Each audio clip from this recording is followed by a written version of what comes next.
पारडी के जिंसीकापसी गांव में शमशान घाट के समेत कचरे में एक कंकाल मिलने से इलाके में हड़कंप मच गया।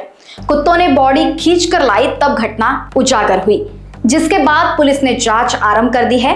प्राथमिक जानकारी के आधार पर व्यक्ति बेघर है और उसकी पहचान अब तक नहीं हो पाई है। पारडी पोलीस अंतर्गत जिंसीकापसी गाव आहे, तिथे स्मशानभूमी आहे आणि त्याच साईडला एक कचऱ्याचा ढिगार आहे।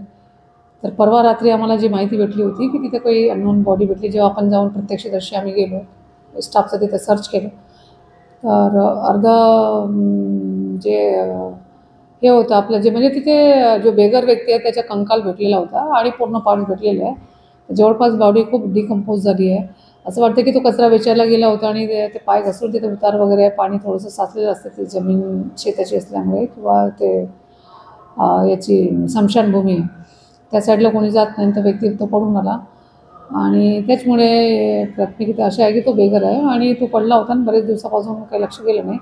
जेव्हा काल परवा कुत्र्यांनी ती बॉडी ओढत आणली, त्यानंतर ते गावकऱ्यांच्या लक्षात आलं, लगेच आम्हाला बोलवलं, आम्ही घटनास्थळी गेलो, सगळं पंचनामे वगैरे करून बॉडी रवाना केली। नाही, बॉडीची ओळख अजून पटलेली नाही, आमचा शोध सुरू आहे, तपास सुरू आहे आणि त्याच्याकडे काही असं भेटलं नाही, पण एक अजून काहीतरी कमरेचा जो पॅन्ट आहे त्याच्यावर काही टेलरचं नाव आहे, तर त्याच्यावरून शोध मोहीम घेणं सुरू आहे। लोकवाहिनी न्यूज के लिए विशाल बंबड़वार, नागपुर।